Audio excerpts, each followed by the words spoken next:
couple of armchair GMs who have yet to be wrong with any of their Timberwolves takes. Right. It's Flagrant Howls with Phil Mackey and Kyle Theige. You know, Kyle, I think we should start this podcast on a positive note here today. I think we should applaud the draft acumen of Timberwolves president of basketball operations, Tim Connolly, for correctly identifying one of the great talents in this last year's draft, Walker Kessler. Can we give it up for Tim Connolly? What a draft pick. They have found a keen eye overseeing the draft process at Target Center. This is going to be a tough one. He's a good draft scouting guy. Clearly, Walker Kessler. Walker Kessler was the first pick under the Tim Connolly the regime. Looks like it hit. He's playing a lot of minutes. He's rising up the value charts on that rookie deal. None of those good things are happening for the Timberwolves. While their other two draft picks, that's neither here nor there. Spend a ton of time down in Des Moines, Iowa, or on the Wolves bench waving towels. But we usually record on Mondays. We should tell people, obviously, yesterday, a holiday, you and I actually chose to just hang out in Seattle together instead of watch the live version of the game. So we had a beverage. Dry January was tough yesterday between. I paid for your ice water. Yeah, thank you for that. Charges to the company. But no, it was prior to the Jazz game, it was a big game again, obviously for the standings because they're 8-9, and we'll talk about that. But the Wolves came in hot. I think they were 6-1 in 2023. That Jazz team is going to linger. So not only do you lose to a team that you have this connection with, but you lose in a way where your big trade acquisition, Rudy Gobert, goes out within the first couple minutes injured. Walker Kessler has a career day. And then just the irony of I love Jaden McDaniels, but Jaden McDaniels, the player who the Jazz really wanted in the trade, missing the corner three to win the game. It was not all losses are made equal, and yesterday's loss was one loss that did not kill the Wolves, but it definitely felt like about 32 losses. Yeah, it also feels like these two teams are there's a certain level of wanting to stick it to each other. For that sure. These two 7 teams games have. of this would probably be impossible because one of them won't move up high enough in the standings. But if you gave Wolves Jazz as an April playoff series, that would be the number one series in the league. They're both very salty. They're both sort of offended by the other one's existence, by half the players on the rosters are they didn't really want me. I'm going to ask you a crazy question. I asked this to Royce, Judd, and Declan earlier today on Mackey and Judd. So if let's say you're Tim Connolly, all right, you are mustached Tim Connolly here. And, you pick up the phone and you call Danny Ainge over in Utah. And you said, Danny boy, got a question for you. Trade deadline's coming up.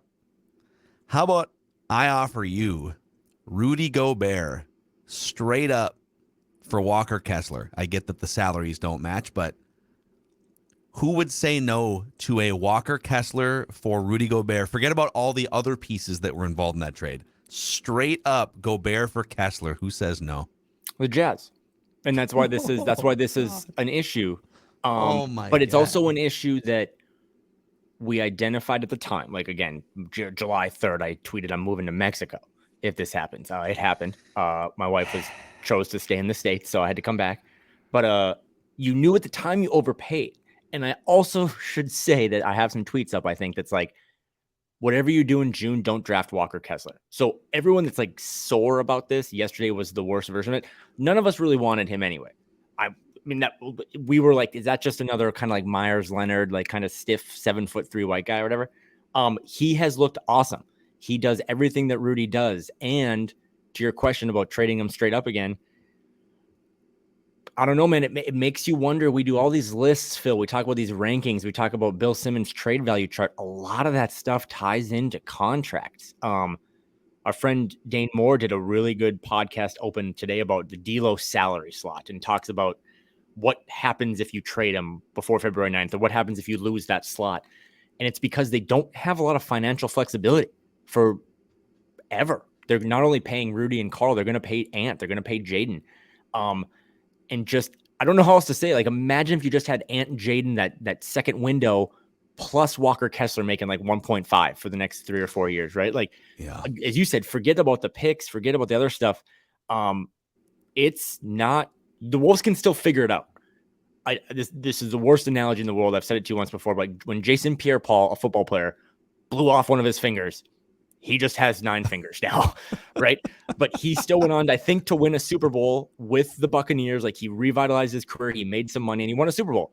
But he literally eats dinner with 9 fingers or 8.5 fingers. The Wolves just have to now move forward with 9 fingers. The chopstick maneuvering is a little difficult, you know. Yeah, exactly. So it's tough. I mean, it also reminded me too of what you paid to get Rudy Gobert. I was going to say this yesterday, but I wanted to wait. It reminds me that if you're pro trade Karl, anti trade Karl, we've talked about that before. They can't trade him right now anyway. When the Wolves lose again, and they're like, oh my God, trade Karl, build around Nas. You don't trade Karl until the summer. You do not make blockbuster moves in February. You wait until the summer when these GMs, all these people are kind of bored. They don't have anything else to do, because that's when you see overpays. You don't really see overpays on the trade deadline. You'll never see a Rudy Gobert trade in February. You only see that stuff in the summer when, like, you kind of have more leverage or you're more desperate or people are bored and, ownership's like, we gotta get. Well, there's also just like more, it's easier to leverage teams, right? Because it's like, hey, there's 7, we got calls from 7 teams. That doesn't happen at the deadline as often. But they're also not like scouting games, and like February, the trade deadline's chaotic. We're getting ready for All-Star break. We're scouting teams. We're over in Europe. We're doing this. We're doing that. It's like in June, July, you're just bored. You're like, well, I don't know. Let's talk transactions. So if you want to trade Karl, it can't happen anyway. I don't really want to trade him, but if it does, you wait until the summer when you can start to kind of force other teams that are unhappy, or, this team has an angry star player. Like, you wait until the summer. So no more trade Karl talk for me, because it can't happen. And it also, as the Gobert trade has shown, you just kind of wait until, I don't know, like another new owner pops up. It's a real thing, this new owner syndrome, or like maybe the Suns owner's like, no, we got to get Devin Booker's best friend and we'll trade them $3 for Karl. Like, that's when you do it. But Walker Kessler essentially just crushing the Wolves in the fourth quarter yesterday as Rudy Gobert was out injured I thought the Pistons game at the end of 2022 was a low blow. It's just one loss, but it was that's a tough pill to swallow if you're at Target Center yesterday. It's bad enough when you see, Jared Vanderbilt having a Jared Vanderbilt season in Utah, and he's going to be kind of a 10-10 guy and a scrappy guy. And you kind of knew what you were getting rid of there, but it's like, but that's okay because you're getting Rudy Gobert. You're getting like just a better version of all of that over here in Rudy Gobert. But to see Walker Kessler has become one of the more productive big men once you get away from like the unicorn big men. I mean, just like the traditional fives, right? He's become one of the better guys in the league. I mean, per 36 minutes, this is what's crazy. If I would have told you again, hindsight is 2020, but if I would have told you again at the end of that Memphis playoff series, boy, rebounding and rim protection are pretty big problems with this team. But fear not, my friend Kyle, because this summer the Timberwolves are going to add a guy that per 36 minutes averages 14 points, 13 rebounds, 4 blocks, and shoots 72% from the field. You would have said, oh, yes, inject that into my veins. Well, they did do that. They added Rudy Gobert, but he's going to make $40+ million here soon. They actually added that first without knowing it it's actually $2 million is Walker Kessler's price tag to the cap. So they solved the problem sort of unknowingly, and then they went this next step forward. And I get it.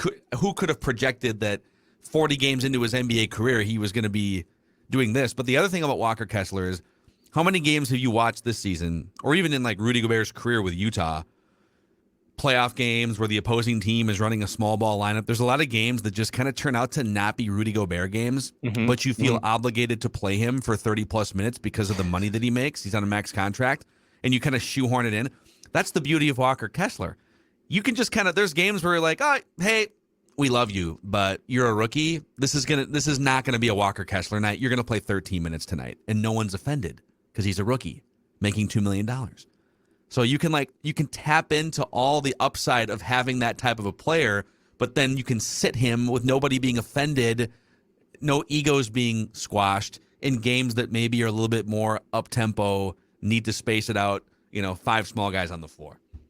Boy, this is a joyous episode of Flagrant Howls here, isn't it? 2 things. One, Jaden McDaniels has been money from the corners.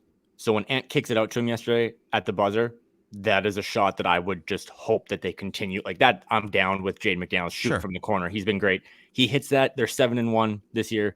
And we're like, oh, Walker Kessler is pretty good. But you know what? He also actually, if you go watch that last play, is kind of a defensive liability. Like Ant draws him to the rim, kicks it out to Jaden. Jaden McDaniels is wide open, and that was Walker Kessler's guy. But that, I think, is the point that you just made, is where this is like the 8.5 fingers. If you ask me, who would you rather have in a playoff series starting April 10th? Nothing else matters, just Rudy Gobert, Walker Kessler. I'm still actually going to take Rudy Gobert. I'm going to take the defensive 3-time player of the year guy. It sucks that he's hurt right now, but if he's healthy and Walker Kessler's healthy, I do think Rudy Gobert is the better player. But then it actually does matter that you talk about everything else, right? The salary, the ability to, you can't bench $35 million guys. You can't without it being a story. You can bench $2 million rookies anytime. You can just, the Jazz did it yesterday. They came back, played 5 guards, or like Vando at the 5. So, but the thing is, and this is where I think the Wolves can go forward and eat a lot of meals and do a lot of successful things with the fingers that they have remaining on their hands. This had to have been discussed. And that is like the one caveat that we're going to find out at some point. I remember when Doogie, like in December when it was tough, was like, oh, there might be some finger pointing. People will point fingers again if this continues. Like yesterday was not a great day to be employed by the Timberwolves if you're a decision maker. Whether you're trying to make the payment plans or you're just getting paid a lot of money to make decisions. Like that was a pretty egregious. Walker Kessler is all over my timeline today. I'm just trying to look at football stuff. Like he's just all over my For You page and fall. Like it sucks. So bad loss. Because they also could have just won that game too. Like they were without $90 million of really good players that would have helped. Yes, the Jazz were without marketing, but Karl and Rudy, man. But he filleted them at the biggest moment. And that is not a good sign moving forward. So, I feel like I have to ask the next question too, because we're already this far down. You know, it happened in front of your face yesterday. The guy put up 20, 21, and 4 on 70% shooting. Like, so I have to ask this too.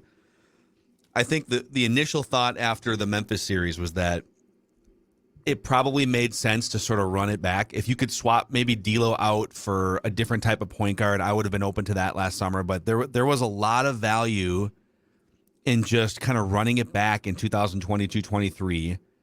Whoever you draft gets added to the mix. You know, maybe you can still get a Kyle Anderson in, you know, a move like that. But largely bringing the same collection as last year back. Bring Vando back. Bring Pat Bev, by the way, shooting 47% from 3 over the last 3 weeks. So he's sort of waking up again. But if you were to run it all the way back, whatever happens this year happens.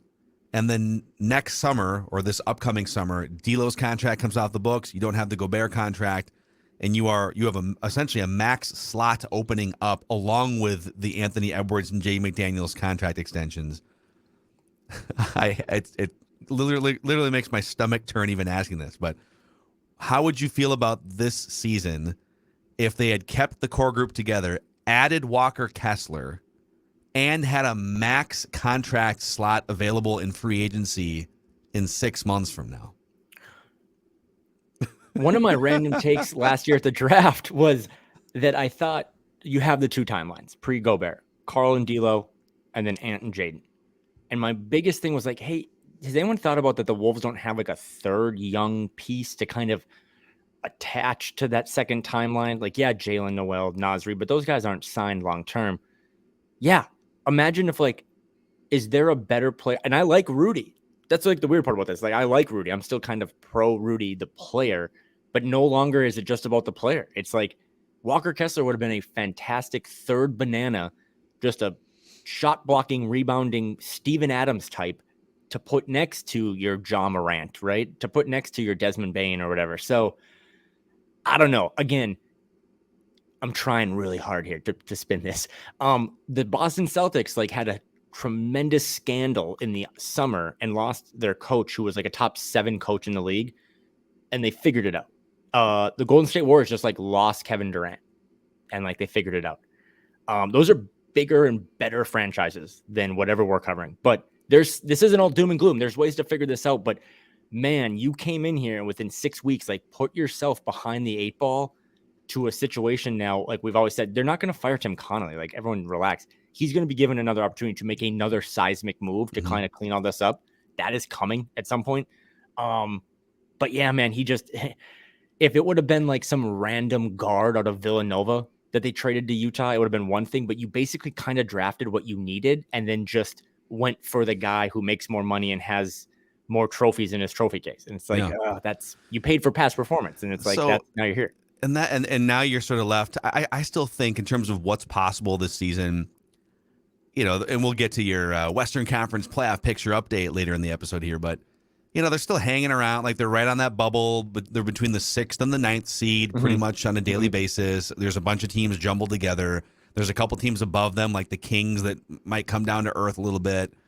So they're still, even as they try to figure this thing out, I still think they finish above 500. I still think they are playing in at least a play-in game. I think they probably get into my guess is they would play a playoff series again, I think. I don't know how much more than that is possible. And then you're left to sort of confront what's next. Do you have any belief that the core pieces that they have right now, minus D'Lo, because I don't think D'Lo is a part of this thing long term, and we'll get to his comments, but I'm talking specifically the Cat, Gobert, and Anthony Edwards trio going forward. Is that a trio that you feel like can still be built around as a Western Conference power, or are you out on that trio? I would like to, with how when this all started with we're gonna have 2 bigs, it was a lot about too, like, okay, cool, D'Lo is going to have a much better, pick and roll partner and all that stuff. And we didn't know Ant could do this stuff that he has done. And we're like, God, I hope he takes a leap back in October. It is very clear that Anthony Edwards has taken the offensive leap to be essentially Luka Doncic, like at a much lower level. But like, I think he's averaging like 25, 6 and 5. Yeah. I was listening to Zach Lowe and Bill Simmons kind of do their all-star stuff. He's just averaging numbers that like Paul George averages, right? He's averaging all-star numbers. And then Jaden, as we've talked about all the graphs or anything else, like I know we're focused on the Jazz game, but they did like beat a really good Cavaliers team, and Jaden McDaniels essentially shut down Donovan Mitchell, who is an all-star. So to answer your question, I know I'm dancing here, but Jaden is part of that foundation. And I would like to see those 4 play some games together. Like, will Karl unlock a little more Rudy? We haven't seen Karl-Anthony Towns play in months. I'd like to see him play again. Maybe Ant's more of the fulcrum on offense, running the point. You just got a Kyle Anderson out there at TP. So I'm not ready to blow up those 4, but I've also said, and we said this when we started the podcast in July, like it's going to be at some point Ant, Jaden, and one of the bigs, and you spin the other one for the picks that you lost and stuff. But yesterday was tough, man. I know I'm sounding like I'm grieving because I kind of am, but you could have just had this third banana, a banana that none of us wanted. If you're listening to this, you didn't want Walker Kessler. Come on. I remember us being like, why would we trade for a center? We have Karl. Or why would we draft a center? We have Karl. A center who can't shoot. He has done nothing to spread the floor. He's not shooting threes. And you had Vando at the time too, right? Yep. And from Utah's perspective, I think they're like top 7 in they've had most of their guys play. Markkanen was out. Like they've had a lot of injury luck. So they play a lot of Malik Beasley. They play a lot of Vando. They play a lot of Walker Kessler. They're below 500. Like it's not, they didn't, and Pat Bev is a legend in these parts, and your numbers you said, but yeah, Pat Bev has missed a lot of time. He's just not, watch Laker games. He's not good. He might have lost a step. So yeah, I say all that to say, they didn't trade away Kevin Durant and Giannis, but man, you made a move that you just realized, you went out to get this. You went out to get this really expensive car when it's like, actually, we can get from point A to B with what we got in the garage. Right. And that's tough. I think that, like always, the beacon of hope here for Timberwolves fans is just Anthony Edwards. Yep. I didn't wake up today any less hopeful. I woke up today and be like, God damn, I can't go on Twitter because 7'2" white guys everywhere. He's literally like, I might have to block him. But you've been blocked on Twitter by Walker Kessler.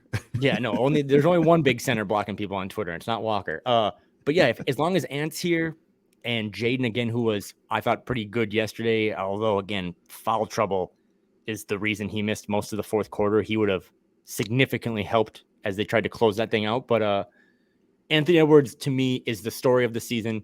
There are so many other stories. There are so many other things that make Wolves fans really mad, and I am with all those things. But this kid's 21, and he took the leap, and he will outlast the Rudy Gobert deal and the existence of it. He will outlast all those picks.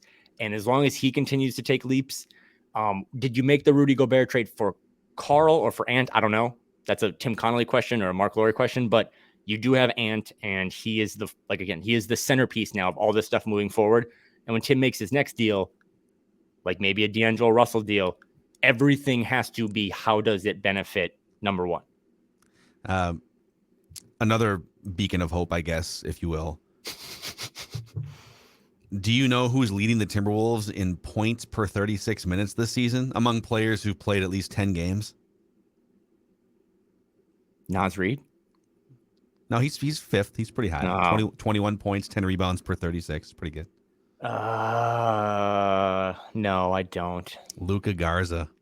Oh, man. Now, he's only played 94 minutes, but he's averaging 26 points per 36 minutes in those 94 minutes when you break them down. Yeah, I watched the game this morning. He got a little cooked yesterday by Walker. That was maybe size is just kind of Luka's, kryptonite or whatever, but Garza's giving him good minutes. Naz Reid is giving him good minutes. And again, it kind of makes you wonder why you thought you needed to have all these big guys. But again, the finger thing, it's all I can grasp to for now. It's like, this is it. There is no going back. You can't undo the Herschel Walker trade. I don't think that's what this is in terms of Minnesota transaction history, but it's never good when the guy that you trade plus all the other stuff just outplays the one person you got back. Yeah. Like, this isn't like the D'Angelo Russell thing where you got Omari Spellman back and you're like, well, maybe he's normal. It's like, no, actually he's a weirdo. You got one player and that player was hurt yesterday and you have nothing else to show for it. So you might say that the Wolves need to be a little bit more sharp in their decision making. I want to tell you, Kyle, about a product I recently discovered called Vivrant online knife sharpening. Okay. Oh, okay. So we mailed our kitchen knives in, and Vivrant professionally sharpened and mailed them back all within just a few days. So my wife and I are making a concerted effort to just go out to eat a little less. Let's be adults and cook our own meals and just enjoy our time in the kitchen, try new recipes, just be healthier.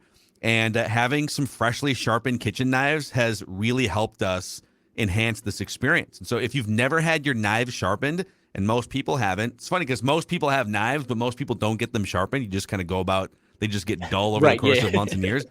It's a game-changing experience that I would recommend to anybody. And Vivrant makes the process super easy. They send replacement knives to you. And by the way, it's like you don't just throw your knives in an envelope, and stab the mailman. They send you great packaging, and it's all a very honed experience that you can find out more about at Vivrant.com. Vivront.com. That's Vivrant.com. And the first 100 SCORE listeners to use the promo code SCORE, SKOR, will receive a free vegetable peeler as well with your order. So check it out. That sounds awesome. Literally, my wife's going to listen to that and be like, because we just kind of dumb the knives down until they're just a big, thick piece of metal, and then you just start banging them on the food. You're hammering your onions and stuff. Shout out to Vivrant for knives. Again, if you're listening to this, maybe not pitchforks. They don't probably sharpen pitchforks. If you're they might. To go to Target Center, but knives. They will sharpen your knives. So shout out to them. Good sponsor. So, D'Angelo Russell talked to Yahoo, and sometimes I wonder, how do these conversations come about? Who's the Yahoo guy now? Jake Fisher? Jake Fisher, my favorite main media person doing this. Hung out with him in Vegas. He is a hippie, just long hair. Doesn't try to grind like Shams and Woj. But yeah, I would imagine that it's only 2 or 3 quotes in this little article he posted. But he probably just texted D'Lo or just caught him when he was on a road trip and just asked him a couple questions. But Jake Fisher's the GOAT, so shout out to him. So Jake has this. He's next in a long line of great Yahoo NBA insiders, and he asked D'Lo about hey, your name is coming up in trade rumors. And he's been with about 14 different teams in 7 years or whatever. And D'Lo said, "quote You either take advantage of me and my ability, or f up the opportunity with me. It's as simple as that." I'm going to continue the article here. As part of a response to how he is currently helping push fellow Timberwolves guard Anthony Edwards, Russell said, quote, I'm an alpha as well. You know what I mean? And I feel like I'm better than a lot of shooting guards, and I'm better than a lot of point guards. So the way this is being characterized by Jake is he asked him a question about, hey, how are you helping this young superstar Anthony Edwards along? And instead of answering how he's doing that, D'Angelo Russell said, and again I quote, I'm an alpha as well. You know what I mean? And I feel like I'm better than a lot of shooting guards, and I'm better than a lot of point guards. The Heat have registered interest in D'Angelo Russell, a source told Yahoo Sports, but a direct deal for Lowry would appear unlikely. Lowry is just a few months away from entering the final season of his own contract worth roughly $30 million in average annual salary, so he has one more year left after this. It's hard to imagine Wolves officials being eager to extend the aging guard another exorbitant payday when he becomes extension eligible this summer, putting Minnesota in the exact situation it faced with Russell last July. So I agreed. A Russell for Lowry swap doesn't make sense unless the Heat kicks something in. But what do you make of these sort of defiant comments by D'Lo? Well, that first set of quotes was essentially my vows when I got married. It's like, you either take advantage of me and my ability or you F it up. So that's kind of what I told my wife. And somehow she bought it. You're lucky right, to have me in your life. No, I mean, and again, I know it sounds like shameless plug, but I thought of all the timings and stuff, like we are now 3-ish weeks from the trade deadline. And this conversation of trading D'Lo or not trading D'Lo is not your average conversation. It's not about just getting rid of the player. As Dane highlighted, like there is substantial stuff that ties into this move that dates all the way up to like 2025, 2026, like luxury tax payments. You can't just send them away to Thailand with Cliff Kingsbury or something and then just be like, oh, we feel better now, because you might not be able to address what is a super important position, the quarterback of your team. So it's going to be very interesting, but from everything that's been reported and the stuff you hear, it's like, I don't think they've ever thought about extending him. So if you're not going to extend him, as again, Dane points out, like you don't just get to carry this. Also, I can't even imagine what happens if they don't move him. Like how, and you don't get a deal done. Like how does that February, March play out? I should also say too, rewatching the game, I thought he was kind of awesome yesterday against the Jazz. Like he's actually having, like, if you take the first 10 games out, if you just look at like the last 30 games, he's been fine. Yeah. Largely.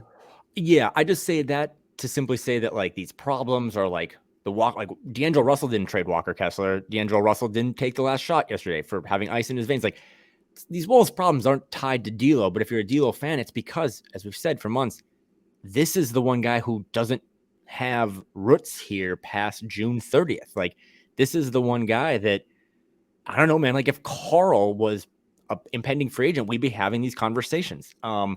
And you do have to figure it out. So I get the Miami thing, the salary slot, you kind of buy yourself another year. Do I think Kyle Lowry is a better player than D'Angelo Russell? No. Do I think maybe he's a better leader, an adult? I don't know, maybe. But it's a serious topic. And I think the D'Lo stuff that popped up, I think last Friday, like was the first match into like, you know, I want to maybe get my side of the story out there. I want to get my message out there that, and I don't know. I don't love that stuff, but yeah, nothing you said was wrong. I don't why is he being quoted in this way? I'm not blaming the author at all. Like if a player cuts a vein open like this, like you print it. But why in a season that has been a grind for this team and you're trying to figure it out and build chemistry, what are you doing? Why are you saying these things publicly? So so his comments, and on one side, I love when guys say stuff like this because we get to talk about it on Flagrant Howls. So I'm being kind of a hypocrite. But from just like a team chemistry standpoint, I don't understand how these comments help at all. If I'm Anthony Edwards, I'm looking at this being like, guy, what do you, it's like a competition between who's the most alpha between us. You know, why are you framing it this way? The other thing that kind of bothers me about D'Lo, and these comments highlight it even more, he lacks basketball self-awareness. He's a good player. I think he thinks he is an elite franchise leading type of a player that's just been held back by every team he's been on. He's never gotten a fair shake. He's never been, there's always an Anthony Edwards coming in to take his spot, or he's always getting, I'm getting benched at the end of the Memphis series. How dare you, right? But it's like, but you're not that good. He's like a fringe top 100 player in the NBA. He's destined for two things in the future. One of two paths. And it's I don't you correct me if I'm wrong on this, but I think he would disagree. He's either going to be an excellent sixth man, 25, 30-minute scoring punch guy. Think about like the Jamal Crawfords, guys that came in and they give you, hey, man, we need a burst. Our offense isn't clicking. Go out there and chuck it, man. Just go get your little mid-range shots. Go take your threes. Get to the free throw line. He's going to be a sixth man on a good team that can go deep in the playoffs. That would require some basketball self-awareness. Or he's going to be the best player on a team that wins 30 games or less on a regular basis. I think he thinks he's the best player on a team. And so if he had to choose one of those two paths, I think he would choose, well, give me my 35, 40 minutes and give me as much money as you can and let me operate as the James Harden from 5 years ago. But he's not that good. Yeah, I don't disagree with anything said. I just try to think of an athlete's perspective. I think Jalen Noel thinks he's the best player on the Timberwolves, right? Like, you know what I mean? Like sometimes that confidence stuff is like what keeps these guys going. But into your vein, like, yeah, the only reason I bring up yesterday is because I don't think the Wolves lost yesterday because of D'Lo. But again, there's two sides to this. Like the fact of the matter is I'm not the one saying this is Ant's team, really. Like Austin Rivers said that. Taurean Prince said, like, these guys have now isolated. We know this is the guy. This is the top of the pecking order, whatever power rankings you have. Ant's at the top. And if D'Lo thinks he has to be at the top, but he's older and he doesn't bring as much to the table as Ant, then you got to clear that stuff up, right? Like, and then you factor in contracts and you factor in personality. And it's like, this is why this is not going away. This is going to be the topic every single day. He's going to be in every article for the next 2.5, 3 weeks. We're only going to keep talking about it. And you have to figure it out. I think I'm with you on, I think you could put him in situations where, like, I don't know, maybe he's in Brooklyn next to KD and you have a lot of other guys around him and he can be a winning player, but that's not here anymore. The ball needs to be in Anthony Edwards' hands. It needs to be running through Karl or Rudy, like pick and roll. Well, so you're saying, like, let's just play that game for a second. If you were, what are the Nets? The Nets are on fire, right? The Nets are still one of the pretty good. They lost KD. Teams. They've fallen apart a little bit. Yeah. So they're tied for the 0 shots. Tied for the 2 seed. When they've been healthy, they've been incredible. If you were to swap out Kyrie Irving for D'Angelo Russell, that team does not still have 27 wins, you know? But I think he thinks that he is that caliber player. My only thing with the D'Lo stuff, and again, I just think it's gonna come to an end here soon, these next couple weeks, is that there's like a little Wiggins in it, not only because they were traded for one another, but like the Wolves just needed to part ways with Wiggins. It was just kind of done. Like, we've run its course. Whatever we got to pay. We're a small market team. We're a joke. Like, we got to move him. And then he went to a really good organization that taught him, like Draymond Green, Steph, Clay, like they taught him how to unlock stuff. The Wolves just could never do that. That sucks. Whatever. That is the pittance we pay. If he goes to Miami and like a Lowry trade, maybe D'Lo is untrainable. I don't know if I believe that, but like, can you imagine if he bought into Heat culture? Oh my God. And then he started like, yeah, that's a good point. Was like third team all defense. All of a sudden it's like, oh my God, that's why you can't just dump him. Like, you do need to go find a good deal. But as we've learned throughout these first 45 games, or whatever, like, it's Ant. We don't even know what Karl fits into this stuff. And I think Karl's an all-star. Like, it's just gonna, it might not even be D'Lo's fault, but he's gonna have to be moved because it might not be you, it might be us. Yeah. And that's why this doesn't go away. It doesn't go away because this is the next transaction and they have to decide on it by February 9th. They can't just be like, well, shit, we'll talk about it in April. No. You either know he's going to be here next year on February 10th, or you know he's not going to be here on February 9th. Yeah. And you just kind of brought up too, in terms of like, if you're a Timberwolves fan, you're swimming in the ocean looking for, you know, Walker Kessler is over here on the pirate ship taunting you, and you're looking for a beacon of hope. And I think the fact that we have found out in the last month and a half, Anthony Edwards is pretty damn good at being the fulcrum, as you put it earlier, to this team offensively. Having him as the fulcrum with Karl-Anthony Towns on the floor on a more regular basis, instead of maybe D'Lo as the fulcrum and Ant off the ball. I mean, there are some iterations of this with the same guys that are interesting to watch over the next couple of months for sure. But yeah, the other thing too is like Jordan McLaughlin's been out with a calf injury for a month and a half too. I'm not saying that he should be playing 35 minutes a night, but if he were healthy, I think you'd feel better about trading D'Lo in the short term too, as you're trying to fight for playoff positioning too, because at least like that Jordan McLaughlin can run the offense competently when the ball isn't in Ant's hands or D'Lo's hands. But I don't know. There's no timetable on him right now. I know I sound like a D'Lo apologist. I'm really not. I kind of went through this with Wiggins. It was like he's untradeable. He's hit his ceiling, blah, blah, blah, blah, blah. And then I watched what he did in Golden State. And I was okay with the Wiggins trade because in the end, like it did net result through weird ways. Anthony Edwards and Jay McDaniels. But like if you move off of D'Lo, this team, going back to topic one, like the people running this team don't have a backup point guard.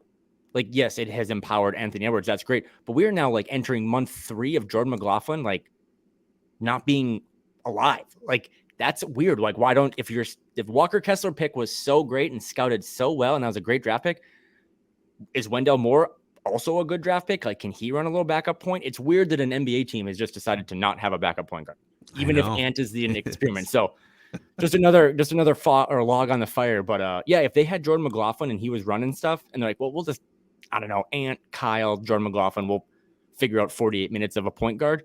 It'd be fine, but you don't have that, 22-minute point guard on the bench. So the disrespect of point Kyle Anderson here is palpable. Second career triple-double yesterday. He was fantastic. Like Kyle Anderson. Well, I mean, you always say it low bar. Kyle Anderson, the single greatest move made under the current regime. I mean, they signed him before the Rudy deal. They didn't have to like overpay. Yeah. I also was like, Kyle Anderson, I don't know, man, that guy doesn't seem to fit well. He is already a top 25 Timberwolf in franchise history. If we want to do that list sometime. That's an off-season list for sure. Yeah. How far we should do an uncomfortably long greatest Timberwolves of all time list. Deal. Like the top 40. Top 100 Timberwolves will drop this summer. Felton Spencer coming in at number 39. Yep. Cole Aldrich. Garrett Cole Aldrich and Dean Garrett tied for 40th. But I seriously wonder where, like, we will do this, by the way, but Kyle Anderson's going to come way higher on that list, and he has played 45 basketball games. He's going to be way higher on that list than people that they've drafted and tried to figure out over 300, 400 games. Yeah, he's one of the most like interesting players to watch too. Like even his free throw motion. Why do so they call cool. him slow-mo? Oh, I get it. Okay, watch him for 5 minutes. He's so great, and he was, again, I know we're not really doing recap by recap, but he was great against the Jazz. He solved so many issues right now. A game they should have won, but yeah, if you have Kyle Anderson and he can get you 10 assists in a game, and you can throw Jalen Noel out there or Jordan McLaughlin with one leg and Ant, like maybe you don't, need that point guard for this stretch run. So the D'Lo trade rumors are, whether you like them, you don't like them.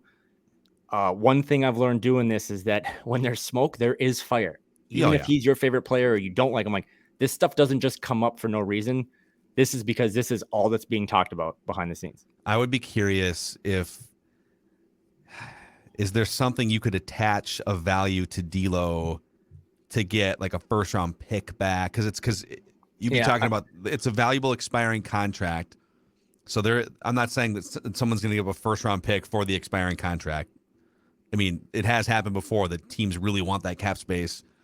But what besides Kyle Lowry is out there in terms of value that you could take back? And is there a bigger trade that you could build, another asset that you could kick in to get more value back? I'd have to do some digging on this, but remember how D'Angelo Russell going to Golden State was like, what? They're going to sign that guy? That doesn't make any sense. They have Clay, they have Steph, they got this Poole kid who's kind of fun, but they did it because they thought, one, we can maybe change his value a little bit, and then two, asset management. So I'm never a believer anymore that like a player can't be traded. Russell Westbrook's been traded multiple times and is falling off a cliff. John Wall, D'Lo, like you can make this stuff work. And some team out there, and Phil, this covering any sport, like there's always that team that's like, you know what, if we just get him into our building, we can make this work. So if we can pay 70 cents to get D'Lo, and the Wolves are like, well, we would take 70 cents. Like, yeah, but we could get a steal. So I think there'll be way more teams involved in Miami, but this isn't going away, and it might be the last couple weeks that he's on the team. Very interesting. All right, it's time now for the Western Conference playoff picture update on Flagrant Howls. Okay, so the bad news is there's been some separation at the top of the Western Conference. Yeah. For a while, you could sit and say, well, the Wolves are kind of a fringe playing team, but they're only like 5 back of the 1 seed. Well, Denver and Memphis continue to rack up wins. Memphis has 10 straight wins now. And so Denver and Memphis are both 30 and 13, 4.5 games clear of the Pelicans, who they operate the 3 seed right now. The Sacramento Kings, who've won 4 in a row, are sitting at 24 and 18 as the 4 seed. Also, I believe still the highest scoring team in the NBA. They're averaging 120 points per night in Sacramento. It's incredible. The Mavericks sitting at 24 and 21, and the Clippers at 23 and 22. Those are your top 6. Your play-in teams right now: Warriors, Jazz, Timberwolves, Blazers. So the 8, 9, and 10 are all tied in terms of just games behind the 1 seed. And then you've got a half game back in the 11th spot outside the play-in window, the Thunder. The Suns are right now the 12 seed. Injuries, Booker and Chris Paul out. They've just been getting run up and down. They can't win a road game. And then the Lakers, who beat the Rockets last night, are occupying the 13 seed. But here's the crazy thing. From the 5 seed down to the 13 seed, only 3.5 games separating all those teams. So it changes night to night between 5 and 6 all the way down to 12 and 13. The Timberwolves are in 9th at 22 and 23. I looked this up based on tiebreakers. They're in 9th. Had Jaden McDaniels hit a corner 3 yesterday, they'd be in 6th. Yeah. So again, we still have 3 months left of this whole picture, and no one enjoys doing updated standings in January more than you and I. But I mean, that is how razor thin it is. Like, if you would have hit one shot, you would have been clear of the play-in, and you missed that shot, and you are a half game out or almost clear of missing the plan. So this isn't a flex. This is just someone that texted me this. Like, someone who works for the team on Wolves related was like, I think this might be the craziest trade deadline in like a decade. Simply because, like, I watch a lot of Blazers games being out here. There are teams that might make pushes and be buyers that should automatically be sellers. And there's sellers that might be like, well, I don't know, we're a half game back of the plan. Like, our owner wants us to be. I think you're going to see a ton of movement, and that's why the D'Lo stuff won't go away. There's teams that are going to, like you said, 5 to 13 is split by 3.5 games. That's 1 week of a hot streak or a cold streak. So, well, another way to look at this too is you bring up, like, if Jaden McDaniels hits the 3, well, let's just give them the loss yesterday. If you just beat the Pistons twice, you'd be tied for the 5 seed right now. Yeah, exactly. That's a yep. Thank you. The Pistons, man, dude. The Pistons have just grinded dry January for me and many others. But yeah, the Pistons are kind of pissed. They're like, I mean, come on, guys.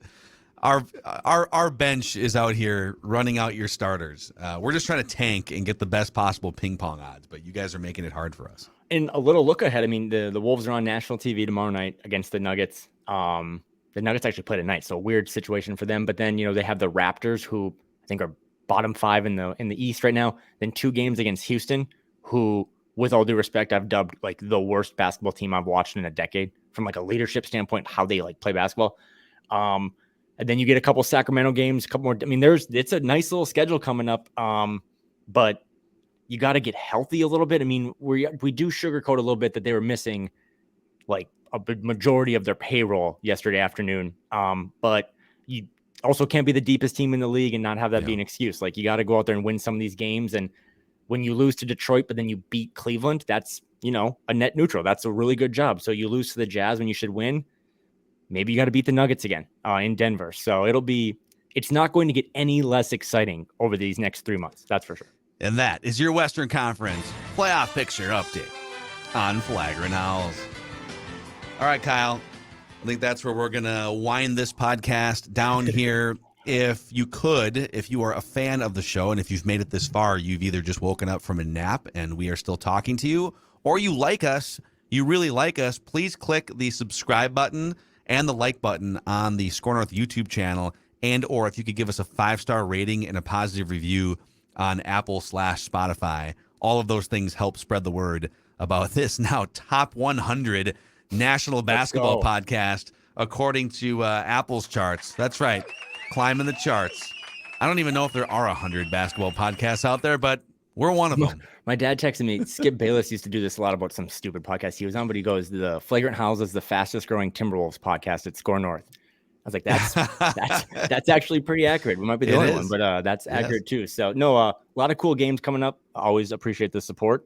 And I'm gonna go stare at that wine bottle in the cupboard and just think about it. You're halfway home. You're halfway home here. Yes.